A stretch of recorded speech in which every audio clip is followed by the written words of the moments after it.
Hello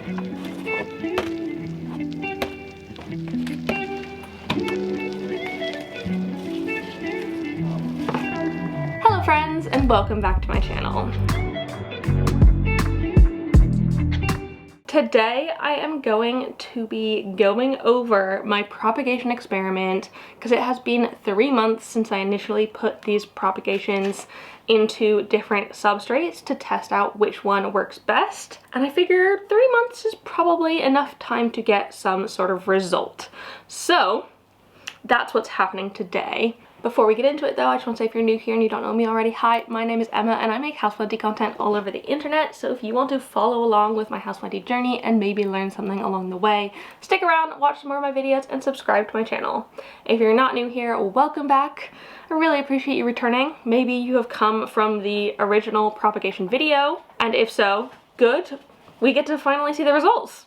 So yes, let's get into these cuttings and see which one worked best. So let's start off with the prop boxes, the ones that just had Wetstick cuttings in them. And I think I'll start off with the things that I normally use, which is typically either plain sphagnum or sphagnum plus perlite. These are the things that I use most commonly, and so I know that I have quite a lot of success with them.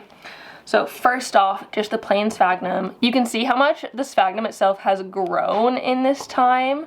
That's the joy of the sphagnum moss that I use. It is a fresh live sphagnum, and so it will continue to grow, which is super exciting. And it means that you can just keep going with it. I should also mention that I haven't opened up any of these in the past 3 months because they're essentially sealed containers. You can see that the moisture just stays in there. I haven't needed to worry about watering them or anything. This whole time I've just let them sit and kept my fingers crossed that they actually worked.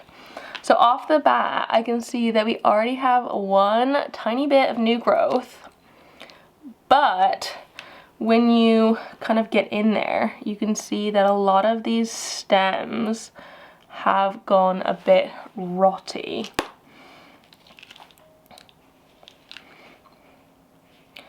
And I mean, they still produce roots from the nodes, but the stem bits, this is just nastiness, unfortunately. And it like, to be honest, I would probably throw this Wetstick away. Even though it's got a tiny bit of root, I don't need that one. So, that there. This one, while it does have some of this sort of stem rot, the main node has produced a decent root as well as a bit of new growth. So with this one, I would probably end up cutting it just at the point where it is still clean and keeping it in the prop box.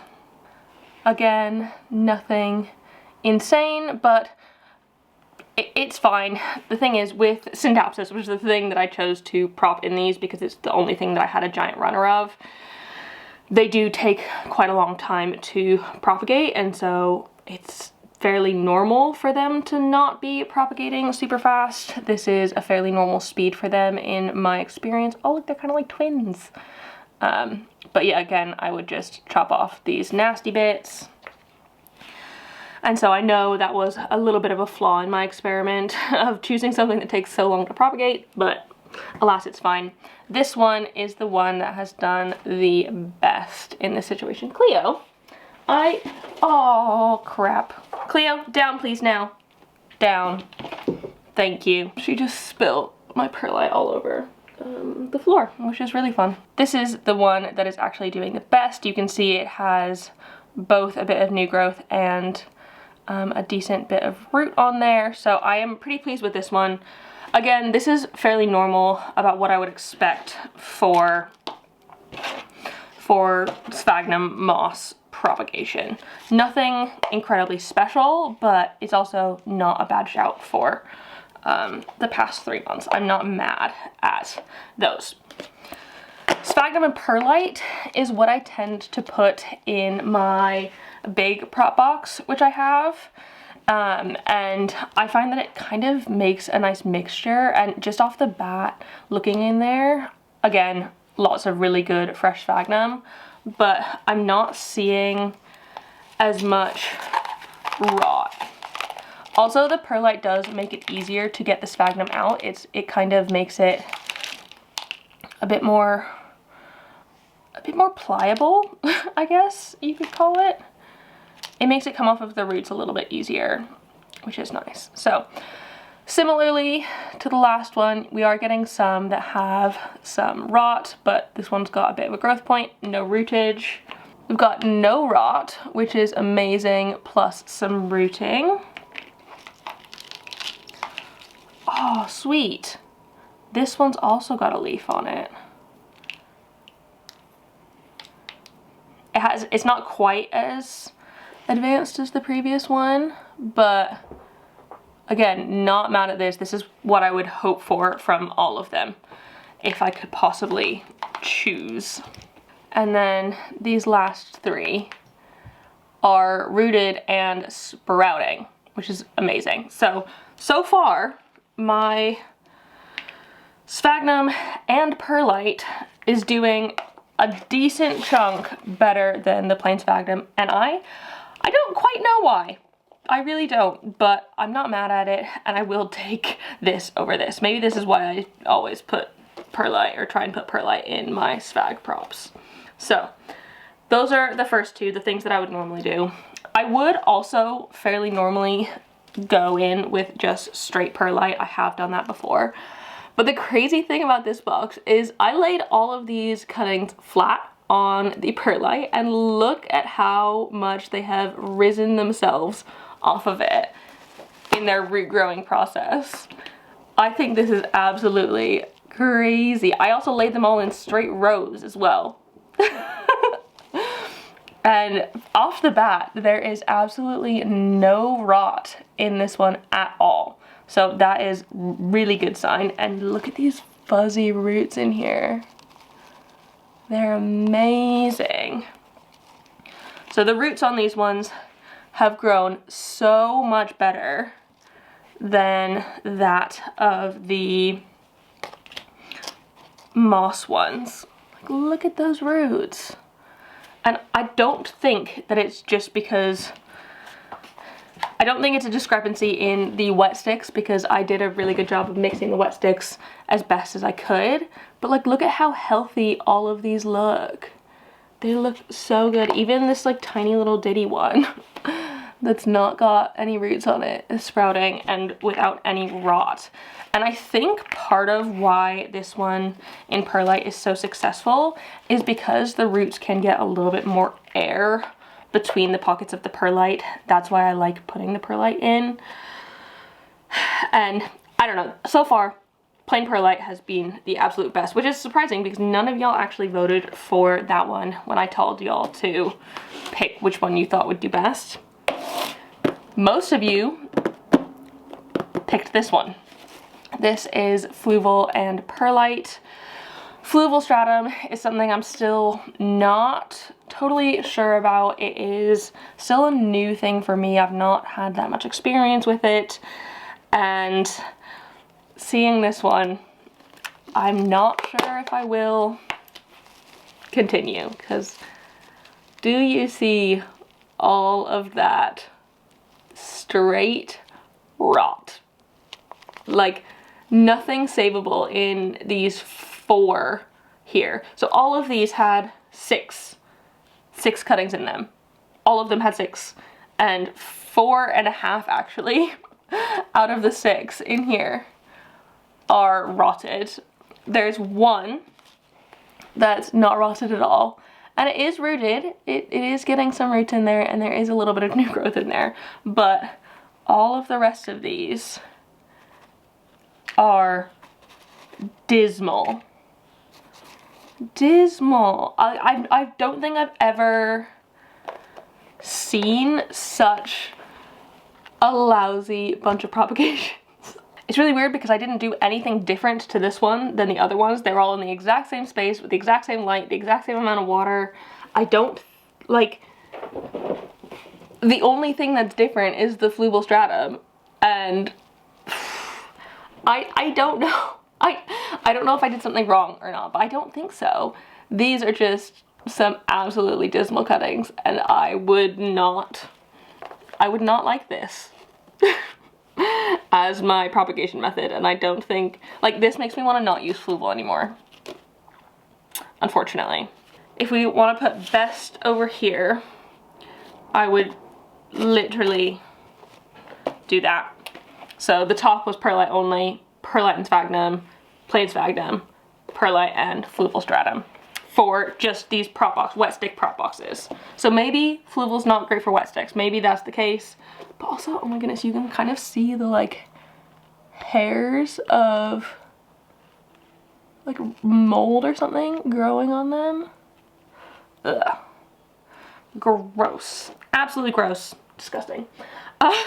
Let's now look at the ones in like with actual leaves to see if that fared any better than these ones here. Okay, let's go in the same order of things that I would use most likely to least likely. And the thing that I use most for propagations of Wetsticks as well as cuttings with leaves on them is sphagnum moss. Again, you can see, look how gorgeous that sphagnum moss is. And off the bat, it's looking pretty good in there, but I'm going to pull all of them out so we can have a proper look at their roots and see if it is any different between them, and see what's working and what's potentially not. So give me a second to pull all this sphagnum off. I should also note that all of these were also in a sealed box, getting the same amount of light. I didn't water them throughout the time because the box was not sealed shut, but like it wasn't, the water couldn't escape anywhere, so they were able to stay nice and moist. I didn't need to worry about watering them at different times. It was just easier to control that way than having to think about when I needed to make sure that they were moist in order for them to be equal in their sort of quality of care. These are some absolutely fantastic roots. I would pot these ones up in an instant, really. These all, of course, had leaves on them to start with. I put 3 single node cuttings with a single leaf each in each cup, and this one has done so well. Like, look at these roots. Even there, we're getting some secondary roots on it. And oh, this one's actually really weird. It kind of rooted from the stem in a random spot. Like, this isn't a node here, but it rooted from down here, which is quite cool. But I would think that this is time to pot these up. I would pot these up today. I might do after this video, but the plain sphagnum ones, really easy. And with thick roots like this, sphagnum is really easy to get off. I mean, it's got a little bit still stuck on, but this is an amount I would definitely pot it straight into a pot with and not worry at all. So that's the sphagnum ones. Initially, very pleased with them. I would also very regularly use the sphagnum and perlite method. Again, there's definitely some circling around the bottom and some roots going on in there, which is good. A very good sign. Oh my goodness, these look like they have potentially more roots. The only thing about the perlite is it is slightly more messy than the sphagnum. You can see it just kind of gets everywhere, which is fine. I mean, that's why I have a potting mat. That's exactly what it's for. I'm not worried about it. So immediately, this is crazy. I didn't quite think there'd be this much of a difference, but look how many secondary roots are on this one compared to this one. Like, look at that. They're basically the exact same cutting, and this one has so many more roots. Phenomenal. I think that is so cool. And the only thing that's different about them is the perlite, and so I feel like that is what it has to be. Again, I would pot these up in an instant. Also, this is the only one so far that's had any sort of new growth on it. None of the other cuttings have produced a growth point. None in the plain sphagnum box did. This is the only one that's actually done anything new growth wise. aside from root growth, which, phenomenal root growth. Just look at those. Amazing. So, let me quickly tidy that up. Off the bat, I feel like I should be doing more perlite and sphagnum propagations when I put things into random cups with sphagnum. I should chuck a little perlite in there as well. And I think it would definitely, oh, don't, no thank you. I think it would definitely help some of my propagations. So that's really good.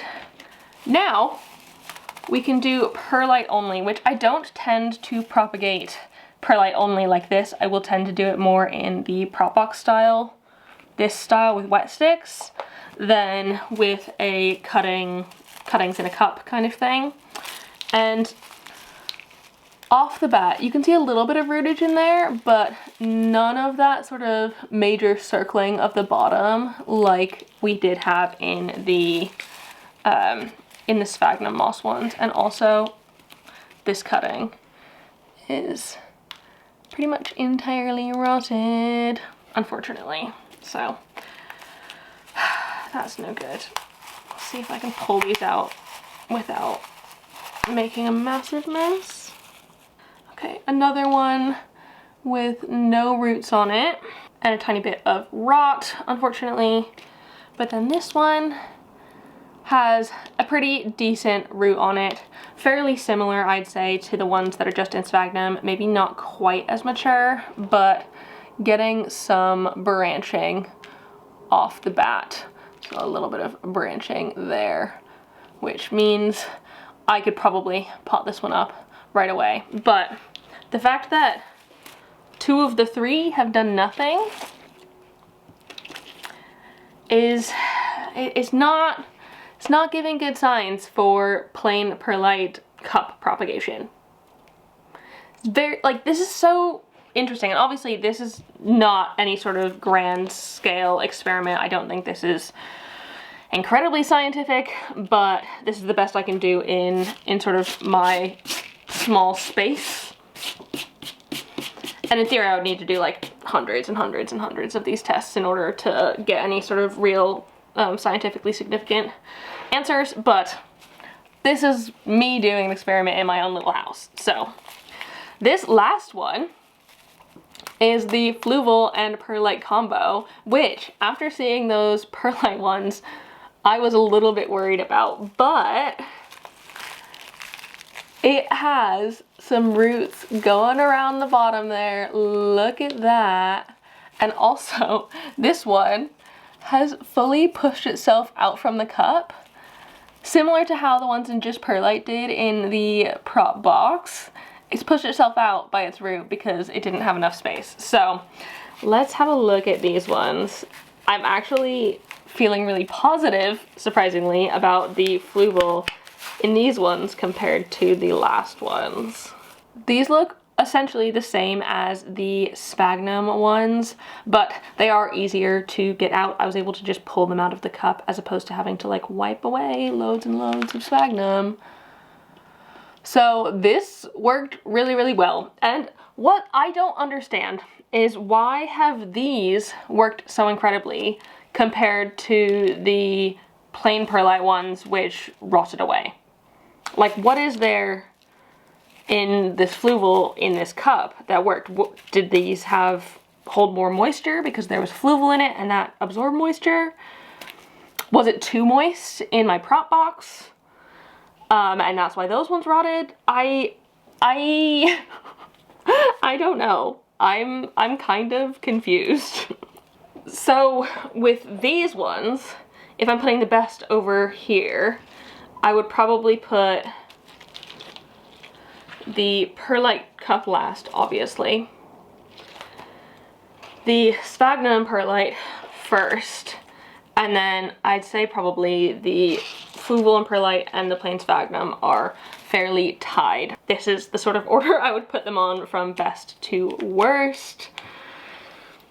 And I feel like Obviously, these methods of propagation, the prop box versus the cup of stuff, are completely different, and they will have different results that work in things better. The most interesting thing that I have gotten from this is that I do not like perlite like this, but I really like perlite like this. I think that is just so interesting. It went from absolute best over here to absolute worst in this part of the experiment. And so it does just go to show that different things are going to work for different environments, and something about this method of propagation is different than the wet sticks for me. So yeah, I wasn't really expecting any of that.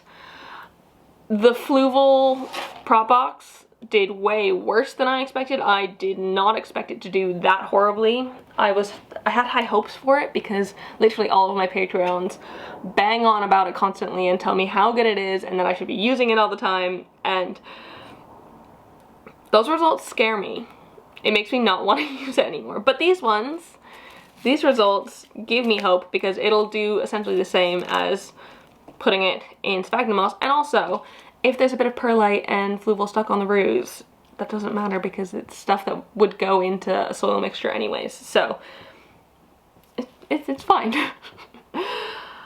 I don't know exactly how I feel about these results. I don't know if I will actually change much in my behavior in terms of what I like. I think I will be doing more of the perlite and sphagnum. Not that I've really stopped, I do like that, but in the cup form I think I'm going to add some more of that into my collection, because typically, where is it? Typically I will just put in plain sphagnum and leave it at that, but now that I know that this works really, really well, I feel like I might go into that a little bit more. And same with prop boxes. The prop box one did really, really well. I'm really tempted though to change my entire big prop box to a full perlite box now after seeing these results. This gives me a massive amount of hope. So I think next time I make a big prop box, or if I change up the big one that I have, I will switch it entirely to perlite, which is kind of exciting. It's something new for me to try.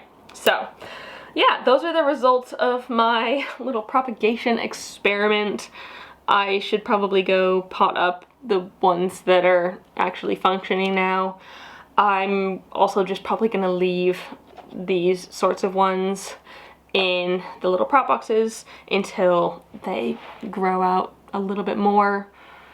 I mean, it's just, these aren't quite ready to be pot up yet. So maybe I'll put them all in a perlite prop box because they obviously do the best in there. So yeah, that's that. I really hope that you enjoyed this video. I'd be interested to see if you have different experiences with especially Fluval. I would love to hear about them because it's still something I'm interested in. I just, after this, I'm not sold. So I don't know. Thank you so much for watching. I really hope you enjoyed this video. If you did, please give it a thumbs up down below and leave a comment on other houseplanty things you'd like me to talk about in the future. If there's any more sort of propagation experiments or any sort of houseplanty experiments that you'd like me to do, let me know. I really do like doing experiments. It makes me feel like a little scientist. And subscribe for more. I hope you have a fantastic day, and I will see you in the next one. Don't forget to keep growing. Bye!